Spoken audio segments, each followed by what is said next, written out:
Huwag kayong magpaitoy-itoy sa mga politiko. You know what I mean? Ha? Huwag kayong magpatuta-tuta sa mga politiko, ha? Mga politiko na yan, hindi yan nagtitraining. Ha? Kayo, nagtraining kayo, yung sweat, blood, and tears ay nagsipaglabasan sa inyong katawan dahil sa training na yan. At gaganunin lang kayo.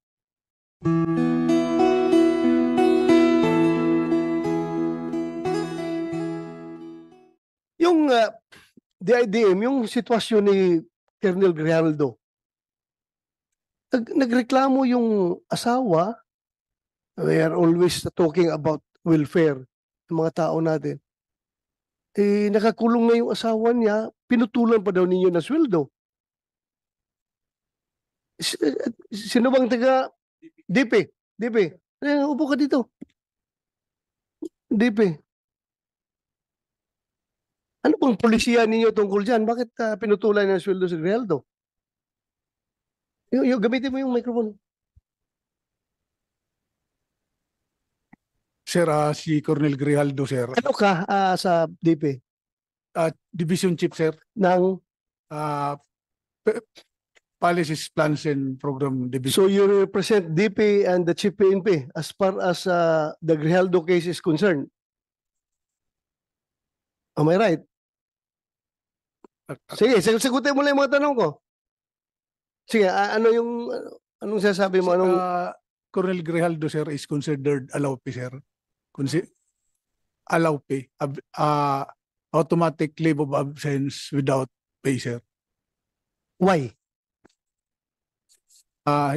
Na-contempt siya, sir, so hindi siya makapagtrabaho. And I don't know, sir, kung may order na rin siya, sir, as allowed pay. Hindi ba nyo titingnan na double whammy yan on the part of Grijaldo? Sobrang injustice na yan sa kanya. He's suffering from injustice sa pagkakulong niya ngayon for telling the truth. Dapat ang PNP, you should be proud of him for standing for what is right and for standing for the truth. Dapat i-consider yung bayani yung si Colonel Grijaldo dahil hindi siya nagpapatinag eh.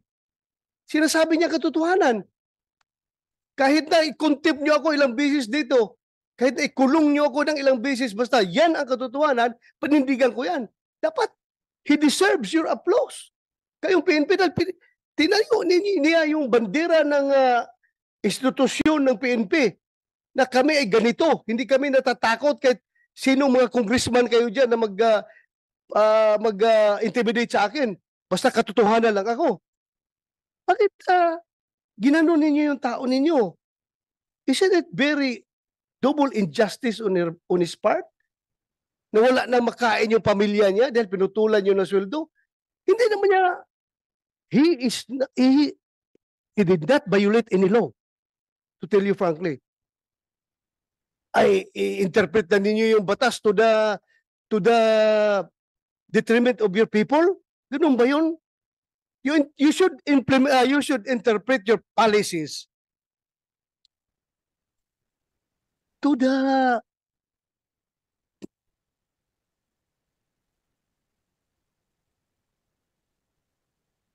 advantage of your people. Tingnan nyo, you should be liberal enough to interpret your own policies. Hindi yung porke nakakulong, i-apply ka agad yung no work, no pay, i-apply ka agad ninyo yung, ano ba yung policy natin dyan pag nakakulong? Eh, sabi nyo, yung naka-incarcerated na tao or kwan is automatic, putol ang kanyang sweldo. Kawawa naman yung tao. Yung ginagawa natin yung policy na yan, ha? The intent of that policy is to make sure na yung mga eskalawag na pulis natin na nakakulong ay hindi na mag-enjoy sa sweldo niya. Is Grijaldo eskalawag. Kaya for purposes of discussion, sabihin nyo, isa, wala kami magawa. Yan ang polisiya natin. No work, no pay. At kapag incarcerated, putol ka ng sweldo. But still, dapat may puso kayo sa tao ninyo. Kung nangyari sa iyo yung ginawa kay Grijaldo, anong sabihin mo? Sige nga, I would like to get your opinion. Sige, you open the mic. ikaw nagsasabi ng totoo sa isang congressional hearing. Kinontempt ka, ikinulong ka. Ngayon nakakulong ka na, pinutulan pa ng PNP yung sweldo mo. Wala ka ng pagkain yung pamilya mo dahil wala ka ng sweldo. Yes, sir. Ano masasabi mo? Sir, I think I will have the same sentiments with Colonel Grijaldo. Correct. Yes, sir. Particularly that he is my classmate, sir. Oh, so your classmate. Huh?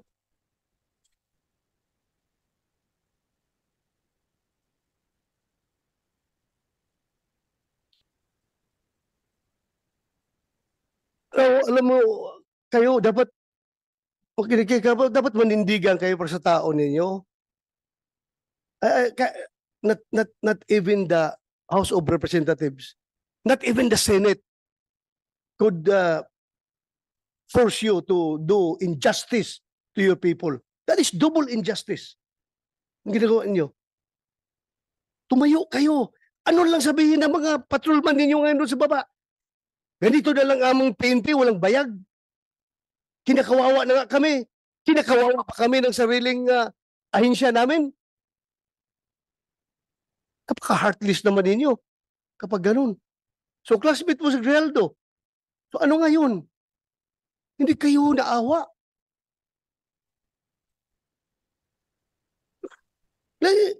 Then I would like to acknowledge the presence of Senator JB Ejercito. Thank you, Your Honor, for joining. Alam mo,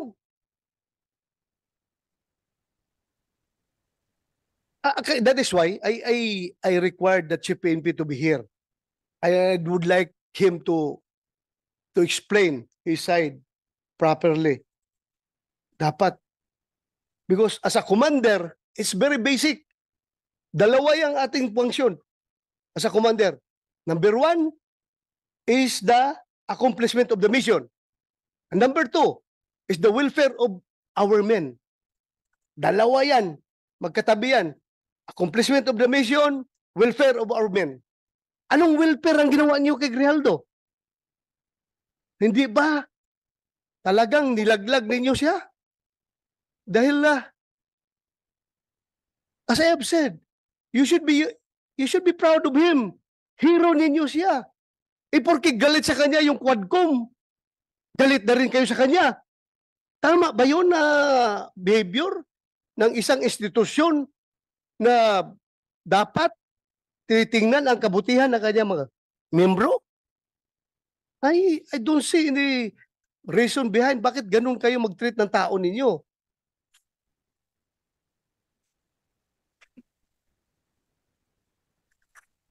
Yes. Can we get your opinion? Your Honor, with respect to the actions of the House of Representatives, unfortunately, that's beyond the jurisdiction, Your Honor, of the Internal Affairs. We don't have an active. That meron kayong control doon sa Quadcom. Wala kayong control, but you have control to your own policies sa pag-apply niyo sa tao niyo, sa polisiyan niyo. Yes, Your Honor. To that end, Your Honor, we have not, so far as Internal Affairs Service is concerned, we have not instituted or recommended as of yet, Your Honor, any disciplinary action on arising from the proceedings in the House of Representatives, Your Honor. Please tingnan ninyo mabuti yan. It's time for you to show to the world that the Philippine National Police is indeed an institution that takes care of its own people.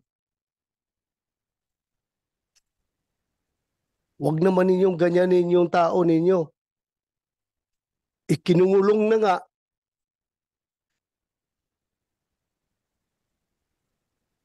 Sobrang injustice na na-experience niya ngayon, putulan pa niyo ng sweldo. Paano ang pamilya niya? Paano yung pag-aaral ng pamilya niya? Paano yung pagkain nila pang araw-araw? Wala na siyang sweldo. Okay lang sa akin yun kung iskalawag yung tao. Kung ninja cup yung tao, go ahead. You punish him. pero for standing for the truth, for doing what is right, and for not giving in to the intimidations na ginagawa sa kanya ng Quadcom. Kayo rin, sasakay rin kayo sa Quadcom na pati sweldo niya, puputulin ninyo. You should be liberal enough to interpret your own policy to your people. Kayo ba sa Amforces, ganun din kayo? Kapag ang tao ninyo ay nakulong, na-contempt, puputulan rin yun na sweldo?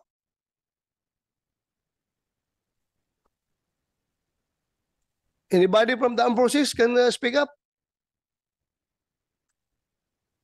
General Mortelo, sir, from the Yes. AFP. In our case, sir, it's all based on the legal requirements of to discipline our people. So it's all within the bounds of policies within the organization. We have yung tinatawag namin, sir, na the right of the commander to institute punishment. So meron sa the AW 105, sir. So any commander, even down to the smallest unit, can impose punishments based on the to institute discipline within the organization. So hindi basta-basta. Meaning, the commander still has the discretion. Yes, sir. Yeah. Discretion, yan ang pinaka-magic word yan. Discretion mo yan, being the commander. Nakita mo yung sitwasyon ng tao mo. May discretion ka. Di ba? Yes, sir. Alam natin, paglaban natin mga tao natin. May mga tao tayo na hinaharas ng mga politiko doon sa baba. May mga tao tayo na kung ano-ano na pinagpapail na kaso. Ito, kaso talaga sa korte, ha? Harassment cases dahil nga, ako mismo, may mga kaso ako noon na harassment cases from politicians because hindi ako nag-give in sa kanilang kagustuhan, sa kanilang pansariling kagustuhan. Hindi ako nag-give in. Kinasuhan ako. Pero, at least ang PNP namin noon ay hindi ako pinutulan ng sweldo. May kaso nga ako eh. Pero hindi ako pinutulan ng sweldo. Dahil nakita naman ng PNP leadership na itong tao na ito nagtatrabaho lang. Nasagasaan ang politiko. Ngayon, nagalit ang politiko, rumisbak, kinasuhan. So bakit ko puputulan ng sweldo itong tao na nagtatrabaho? Sa taong matino. You have the discretion being the commander. And your discretion, using your discretion, you should consider always accomplishment of the mission and welfare of your men. Yung pagpuputol yun ng sweldo kay Grijaldo, what mission have you accomplished? Meron kayo mission na na-accomplish doon? Wala. Wala. Yun lang po. Nandito kayo mga pulis, makinig kayo. Nagsusuot kayo ng uniforme na yan. You're wearing that badge. You're wearing that badge. You stand for what is written on that badge. Ipaglaban ninyo yan.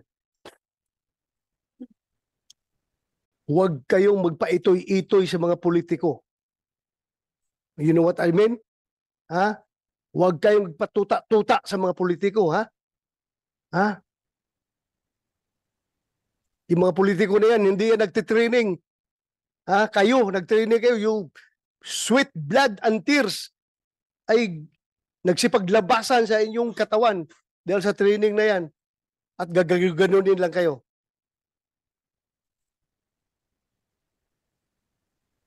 Paglaban ninyong tauhan ninyo. My God, if I were the Chief PNP at this time, I don't know. Pag ginaganon yung tao ko, I can never sleep soundly at night kapag mayroong injustice na ginagawa sa aking tauhan. More so, the injustice is coming from my own institution itself. Sabi ko kasi magpakamatay ako para sa aking tauhan kapag ginaganyan yung tao ko. Lalong-lalo na kapag ang tao ko ay nagsasabi lang ng katotohanan at pinanindigan kung ano ang tama. DP, you relay my messages to your to the DP. And to your Chief PNP. I-relay nyo yung mensahe ko. Sana naman nakikinig kayo. Hindi ko kayo pwedeng diktahan on what to do because that is already overreach on my part. May sarili kayong chain of command. Sundin ninyo. Pero sa akin lang, as may oversight function, nakikita ko talaga sobrang injustice na ginawa nyo kay Grijaldo.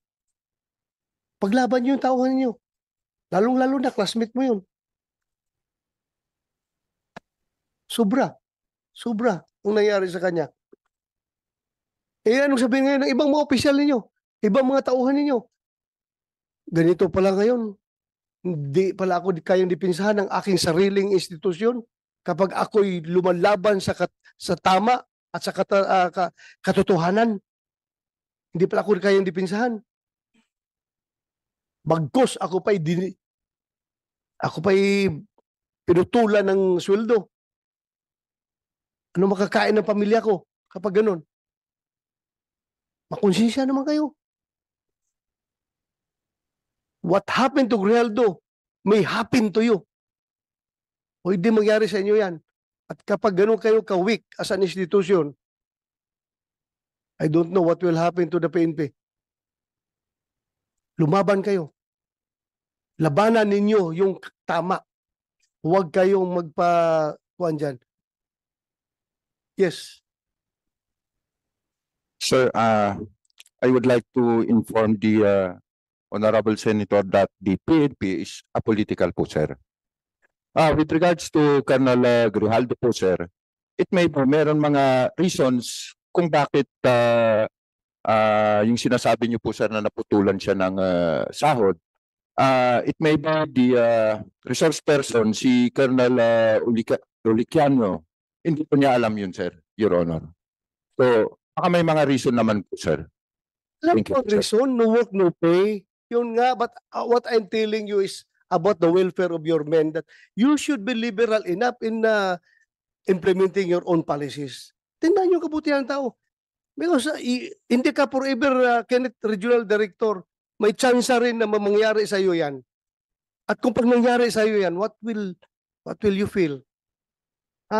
Yung injustice. I am not telling you to PNP to be political. We're not talking about politics here. We're talking about the welfare of your people. We're talking about your institution. There's no political behind my statement. What is behind my statement is yung aking pagiging pulis. Kasama niyo ako. Hindi ako outsider ng PNP. And I love the PNP. Hindi. Yung pinanggalingan ng mga pinagsasabi ko, hindi. Dahil nasa kabilang bakod kami ng politics. Wala. At akin dito. Ano yung uniforme na sinusuot ninyo at willing kayo na mamatay sa uniforme na yan. Yun ang aking sinasama ng loob, Kenneth. Huwag ka magsabi ng apolitical. This is not all about politics. This is all about the PNP as an institution na you should look out for the welfare of your people. Yun ang kinasama ng loob ko. Sir, Go ahead. sir, kami nga po ay nagpapasalamat dahil kasama niyo po kasama namin po kayo, sir, as the former Chief PNP. However, ang sinasabi ko po, sir, baka naman itong si Colonel Ulicanio, hindi niya alam yung underlying circumstances, kung meron pang dahilan kung bakit po naputulan ng sahod si Colonel Grijaldo. Yun lang po, sir. Then inform us kung ano. Huwag tayong ilatag natin ang baraha. Ilatag natin ang baraha kung bakit talaga ninyo ginanon yung tao. Tatanungin natin. Yes, sir. Did he violate the law? Meron ba siya binayulit na batas? Yung pagka-contempt niya, kasalanan ba niya yun? Kasalanan ba niya? I'm sure all of you were watching the proceedings. Kasalanan niya kung ipagtayo niya yung katotohanan, panindigan niya yung katotohanan. You want to say something? Yes, sir. Based on our policy, sir, yung allowpay po kasi, sir, once hindi siya makapag-perform, katulad nung nakulong, sir, so he will be issued orders as allowpay, sir. Then, corresponding to that, yung salary niya, sir, talagang puputulin din based on the... Wala akong question dyan. Alam ko may mga policy na ganyan. What I am telling you about is how you interpret your policies. Maawa naman kayo sa tao ninyo. Yun lang sa akin. Welfare of your men. Yun lang sa akin. I hope you get me right. I hope. Hindi ko sinasabi na pag walang tapon niyo yung mga policy ninyo dahil ginawa yan, may rason yan. At ang rason yan, I should be clear to you. Bakit dating ginawa yan? Kasi yung mga iskalawag na pulis na patuloy pa rin na nagtatanggap ng sweldo kahit may mga kaso, yan, ginawa natin yan. Pero in the case of Grijaldo, dapat sabi ko nga sa inyo, dapat marunong kayo mag-interpret your own policy to your advantage. Kayo, advantage ninyo sa inyo. Huwag naman na ganunin yung tao ninyo.